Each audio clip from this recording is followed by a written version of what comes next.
Hey, Fearless friends, it's Amy Schmidt, and I'm so excited to be back with a new and improved Fearlessly Facing 50 and Beyond show.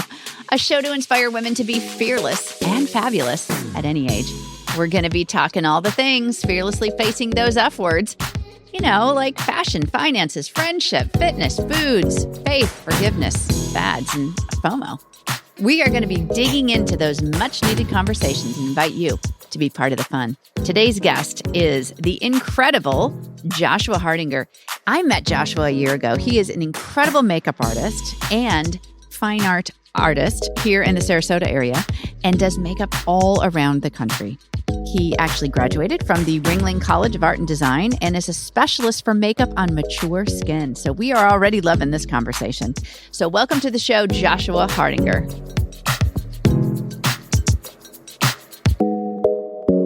Hey, fearless friends, it's Amy Schmidt, and I am so excited to be back here behind the mic. And, this show is all about being fearless, being fabulous. But you know what? We are tackling those F words. Yeah, those F words. We talk about it all. We talk about fearlessly facing fashion and fitness and food and family and friendships and our future and what other words? I mean, there's so many. But you know what? We do it with confidence. And, the guests that I have, the experts and everybody that I bring on all has a special, not only a story to share kind of behind their brand, but the expertise that they're going to bring you. These tips that are tangible takeaways that you can apply to your life wherever you are. So that's what it's about today. And I'm super excited because I will do a drum roll. I should have a sound bite for a drum roll, right? I mean, I need something like that, or the little rockets. I have with me today Joshua Hardinger. Got it right? Yes. No, absolutely. Even though the Deutsch way, because I did live in Germany for so long. Hardinger. Hardinger, yep. Yeah. I am so excited to have you here. I'm so excited to be here. Thank you so much for having me. I met you last year. You are so welcome. I met you last year. Joshua is an amazing makeup artist and also an artist. Yes. Yeah. Beyond just a makeup artist and artist. And we're going to get into all of that. I had the pleasure of meeting you a year ago. Yes, it was a year ago. Isn't that crazy? It's time's flown. I was looking at my calendar and I'm like, wow, I went in and I got to share because, I get my makeup done. Yes. And I love to have my makeup done. And I went into Joshua, and actually he was referred from a good friend of mine from New York. She was doing some research and she said, go see if I can get an appointment. I went in, I was going to be on TV, brand new in Florida. Hadn't even been to the station before. And you looked at me and you just said, this is going to be awesome. And I remember it because you're just like, all right, what do you want? Like, this is what I'm thinking. What are you thinking?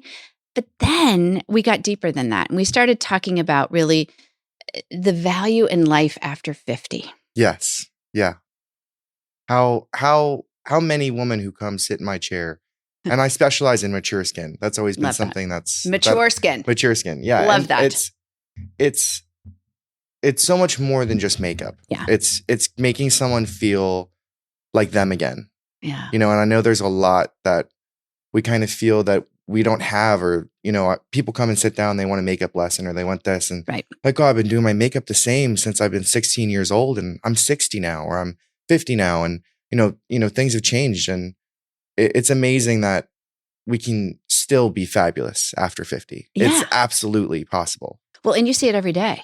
Yes. I mean, and obviously you kind of specialize in mature skin, which I love, but you do all ages. Yes. Yeah. And we'll talk about that and all the services that you offer. But I think that's so cool because so many women, like I said, the F words, it's seriously facing these F words. Yeah. And there's not a day, I have to be honest, that, I don't look in the mirror and I'm like, okay, wow, this has changed. This has shifted. This has dropped. Wow, I look different. Yeah. And it's hard to step away from that feeling of, It is. I think, when you stare at the same thing over and over and over again, and trying to perfect it, when it's like, maybe you should just change the whole room, right? Rearrange some things. There's so many people who I know they're like, oh, but do you see this? This is just a little too low, or this is this. And their friend will be like, oh, that's so silly. You're being so silly. That's such a silly thing. Yeah. But you see my eye here? And then they'll go and it's like, but don't you see you're being so silly too? It's like we're going to get caught up on these things that people don't see. And I see a lot of people try to change that and focus on it, and they end up making it more prominent. Yeah. trying to hide it so much. Trying to hide it. I want to share something because I think we talked about this last year too. I think it was on What Not to Wear years ago. There was a segment that had a woman on, and she was in her 50s, and she was supposed to line herself up in kind of a line, and it was sized. So smallest to largest. And this woman was supposed to go and insert herself where she thought she was in that lineup. Oh, gosh. Yeah. She immediately went heavier, larger, bigger than she was. Yep. You know, we look at ourselves in such a way. There's a project I'm going to be working on that I'm excited about. That's how others kind of perceive you and how you perceive yourself. And I think that's immediately what we do. We don't look at we're such an inner critic. We have such a strong inner critic. Oh, yes. Yeah. And we need the cheerleader. So let's talk a little bit before we get into makeup. I want to hear your story because that's some of the best part of, why you're doing what you're doing, how your creativity and all that you do kind of intersected, your passion and your purpose. I always like to hear the story behind how that happened. Well, I grew up in a very artistic home. My mother was an artist. My father was an artist. My grandfather and grandmother on both of their sides were all artists. Really? So I absolutely did not have a choice looking back. And wow. I loved figurative art and doing faces and portraiture. Yeah. Ended up going to Ringling College of Art and Design. Amazing. And graduating from the illustration department, which was number two in the United States. Yeah. Amazing. Yeah. And I do a lot of photorealistic portraiture. And as a young kid, I don't know, beauty somehow came into that. I had an older sister who's a few years older than me, and I think she was getting ready for a party or something. And I just remember her big brown curly hair in the mirror, and she put on this earring and she did something with makeup. And I thought, and that was it. It was just like, it was like so cool just to watch the transformation of that. So then I fell in love with makeup and painting faces or painting on faces. It was very, very blended how light and shadow and anatomy and coloring and all of that goes into makeup as well as fine art and portraiture. So yeah, I came from the outside Philadelphia area and went to college here, and I loved it, and I've stayed. And you stayed. Good old Sarasota. It's not a bad place to be. Not at all. No. It's amazing. Slice of paradise, absolutely here. Yeah. So when women come into your studio and sit in the chair, what's the first thing you think? The first thing I think is I quickly grab everything mentally around them to gather their personality. That I think is a huge part of makeup. Walk me through that. That's so interesting. There's people who I see them walk in the room and they're kind of very simple and they're first going off of, oh no, I know I don't have eyebrows or I don't have or I can do this. I'm like, okay, you're all natural. I understand. You don't have to worry about it. There's other people who they come in and they want this, and I can just tell that they're glam. They're just a glam. That's who they are. They want big lashes. They want, that's go just big or go home. Who their personality is. Yeah. And then also evaluating and asking, what do you wear every day anyways? Yeah. Because I kind of want to understand, like some people love, like they wouldn't leave without lipstick, right? Right. So my mom told me that every day. And there's people who just need mascara and that's it. Yeah. So I kind of want to go, okay, so you want to go with stronger colors here. You might want to go with more eyes here. Right. And just evaluating and making sure that they look like themselves. Yeah. Because that's something I cannot stand. Well, we're getting away from that so much. Why make you look like someone else? You don't want to be someone else. I want to enhance every part of you. And I think the biggest compliment in the world is when I show someone in the mirror and they cry and they're like, I didn't know I look like this. Their mascara. Yeah. Well, it's the ultimate test because nothing moves. Yeah. I love it. I say to them every time, I didn't give you anything you don't have. Now you see what I see. I got goosebumps with that. I didn't give you anything you don't have. Exactly. It's not, this washes right off. This isn't plastic surgery. This is you. Yeah. I'm seeing who you are on the inside and I'm bringing that forward instead of you. Why else would you find me? Right. Right. Exactly. And it's enhancing those parts of you that I remember on me specifically. You were like, and I'm sure. And I preach this all the time because I try not to get into the habit of, oh, my right eye droops. On the camera, I don't want the camera from this way. And I know I do that. Yeah, we all do. Yeah. I know I do that. I share the story of when I was on the Mel Robbins show in New York City when she first launched. I was one of her first shows. It was all about something about, life after 50. And I felt like I rocked it. You know, the segment, it wasn't live. It was being taped. And I'm like, oh, this was awesome. My team was there and I had some friends there. And I'm like, this is so awesome. Until the day that the producer called and said, hey, Aim, this show's going to air like on Wednesday. So now you can get it out in your social media. And I was like, oh no, like, I don't want people to see me. I can't still a lot of times watch myself on TV. Oh yeah. I completely understand that. And what I appreciated about you and when you worked with me several times, it was like, just be yourself. Like, just, you know, you never said your right eye is really droopy, Amy. Like, I really need to pick that up. You just went in there and have this ability to take the authenticity, not take that away, and just enhance your features in such a way and what a gift that is. Thank you. It is an absolute honor to do that with people. To really just truly make someone feel like in their own skin again. I remember this one woman sitting in my chair, and this still gets me to this day, but she sat down and she was like, I know, I understand. Before she said anything, she's like, now I understand if you can't do my eyes. I understand my eyes are very difficult. And I was like, whoa. What are you talking about?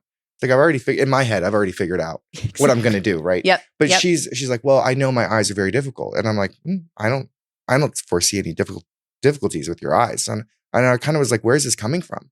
And she was like, oh, well, you know, one day I went and got my makeup done, and the makeup artist, you know, got really, from what I understand, got very frustrated because she had naturally hooded eyes, and couldn't figure out her makeup.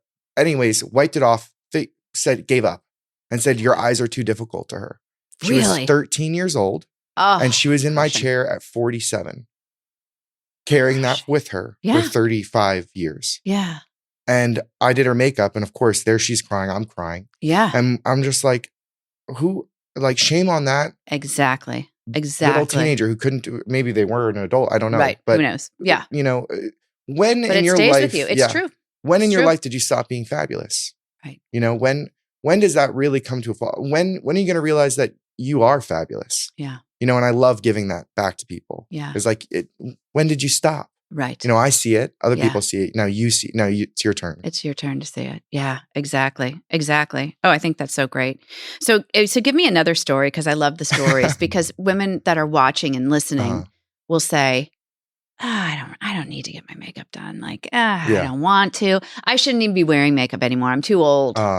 Any stories like somebody's come in and you've just, I love that story about the eyes, because I had this one woman who came in, and this was actually pretty recently, and she had one eye we all kind of have differences in our face, but her one eye was a little bit larger than the other eye. Yeah. I don't know if that was just birth or an accident or whatever, but she was kind of curious on how to do this. And I was like, well, you just make the eyeliner thicker here, and we're just going to change this. I'm going to lift this eyebrow, and we're going to create the illusion. And that was the whole point of it. It was like the illusion. Yeah. You know, it's not, because the shadow of how it hit her face was already making the illusion that she had a deeper set eye than the other. Right. So it started as an illusion. Right. You know, it is light and shadow. It is changing that. And she was like, oh my God. She was like, that's me. Yeah. I look like me. And just her confidence, just the way, just the way you literally see someone like perk up and sit up taller is like amazing. Gosh, I have so many. I'm trying to think of a few, but it's very nice to just give that to somebody and have that gift of confidence again. I think that's huge. And I think one of your gifts too, because I've had a lot of makeup artists over the years, is the fact that you're kind of a mentor. You kind of teach as you have a conversation, and unless it's 5 a.m, which we've done a couple of times, and we have coffee and that's about it. But you know, you have a conversation, you kind of get to know the person, and you also kind of teach. Like now that woman can walk away with a tool in her tool belt that's like, all right, I can do this at home. Yes. Timeless. That is something that's very cool too, is when I do someone's makeup, and it's not a lesson. I just do their makeup. Right. And maybe they go home and they study it before they wash their face or something, because I see their makeup looks nicer, like just afterwards, you know, just how they do it every day. And it's like, now they see what I saw. Yes. You know, and it can be simple, right? Let's talk about that, simple. because, you know, people watching, I have drawers of makeup, although here I really pared down, and I'm really trying to be very intentional about what I'm using and how I'm using it. And you've taught me a little bit of that. Yeah, you have to be. You don't need a ton of products. Yeah. But let's walk through a few easy steps that somebody listening today can say, okay, I'm going to do this. I'm going to go to Target, or I'm going to go to Sephora, or I'm going to go somewhere. Yeah. You can, whether it's drugstore or it's high end. Right. It's more at your taste or your budget. And I think a big one is the eyes. Okay. A lot of my mature skin clients are terrified of like what I'm going to do with the eyes. Are you going to put powder under my eyes? Are you going to make me crepey and crinkly? Chalky looking. Are you going to put black here? Are you going to, and it's like, and it's all horrifying. And we're all going, oh yeah, we hear you. Yeah. I'd say always avoid powder. Like you almost never need powder unless you have very oily skin. Right. Or now there's some people who just have skin that eats makeup and it doesn't matter what you do. And they look just great. Yeah. I'm one of the people that you put the wrong product on my skin. You'll see you could count my pores. I look oily. And so it depends on your skin chemistry, but taking concealer, and I always see people doing concealer the wrong way.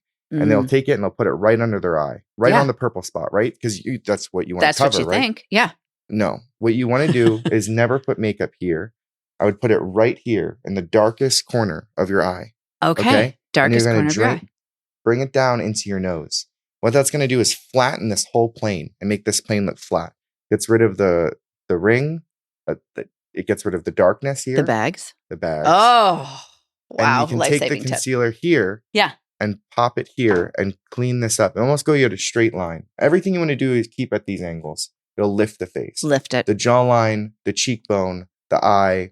It'll all coordinate to the same 45-degree angle. Wow. And you keep the light here and keep the light here and blend that all. And what you do is no one ever has, unless you have darkness, which you can still bring the concealer to, but you have less happening in the middle. Oh. I mean, there's just less product there. Less product to crease, less product to, keeps it smooth. Yeah. And leave it wet. Unless it's a super oily concealer. Keep it wet. Interesting. I would never use powder, and you're going to kind of glow. Which is very in, supposedly. Glowy, dewy skin. Glowy, dewy skin. So for those that aren't watching, that might be just listening. So you're kind of taking it right at the tear duct, basically. Yes. Exactly. And over out to the outer edge. Exactly. Okay. Yeah. And because the purple that's dark here in the eye is really what's making us look tired. Yeah. It's not so much the under eye as much as it is the inside. You want to brighten that area. Yeah. It's going to do is open your face, make you look a little bit lighter. Yeah. I would say now, I'm careful when I say this, but keeping your brows not dark, but maybe a little colored. Yes, you have to. Even if you have microbladed brows and they're still kind of going gray or green. Right. Just popping a little bit of an ashy brown with your blonde, like for you, or maybe like a honey or a chestnut brown if you have dark hair, and putting blush, a little bit of blush. A little bit of blush. How do you do the blush? I mean, do you really smile and then put it in your little apples of your cheeks? I wouldn't. My mom told me that. So no, I would actually keep it high on the cheekbone. Yeah, everything I would keep that everything way. Okay. high on the cheekbone. Yeah, that would be helpful. Because what you putting product here is going to make this look droopy. Right. So if you keep the product here, it's going to make you look carved. Yeah. out. Yeah. I honestly, some people, this might sound crazy. Take a shimmery, pretty pink lipstick or lip gloss. Yep. Pop it on your cheek. Okay. A little hack It'll right be there. So glowy and dewy, and just give you that kind of youthful, blushed. Yeah. You look at young people. They have like rosy cheeks, bushy eyebrows. And that's what I mean. So it's a really quick way to just kind of bring Those are youthful great tips. Yeah. Easy peasy and out the door, and you feel good. You feel confident. It's funny. I don't know what it was several months ago. I was in New York and I had to be, and my makeup artist there actually was sick ended up in the hospital and called me and said, Amy, I can't do it. I'm like, oh no, this is terrible. And I was panicking. I got to be honest. I was panicking. I was with a friend and we went to CVS. Mm-hmm. It's like 8:00 at night and I'm on at 5. I have to be in the city at 5. And my girlfriend and we actually did a funny video about it. We walked into CVS because I didn't really bring makeup with me because I knew I was having someone do it. And I'm like, oh my God, like there's 16 different shades of foundation. Yes. So give us a quick tip on like if you walk in, whether it's high-end, whatever, cosmetic or whatever, or you go to Target or CVS and you're standing there and you're looking at L'Oreal and thinking, okay, what matches? Yeah.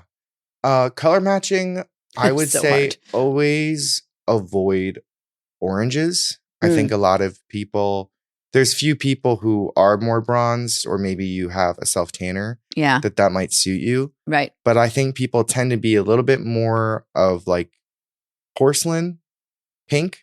Yeah. Lighter than you normally would think. Sandy beige kind of color. Yeah, it's more me. And then a lot of makeup companies go orange. I don't know if it's if it's cheaper for the product manufacturer. I don't know. But I know that that's very prevalent. And you can always match the inside of your wrist. I was just going to ask, where do we match? Inside of our wrist, ladies. All right. Okay. That's good to know. You need like a blush or a lip color. Yeah. Or maybe a really pretty pink eyeshadow. You can take your finger and squeeze it. And then that pink is going to be the undertones that you want to use. Really? So like, for me, you can see I'm kind of like I'm like kind of red and purple. I am super. And you are like, that's why, but look at all the pinks and the corals and all the colors that you wear and you like. That is crazy. And I'm more mauve, right? Yeah. So I can get away with those darker colors. I never knew that. That's amazing. Yeah. Everybody's like, whoa, that's a mic drop. So we're going to talk real quickly because we got to wind it. I want to have you back.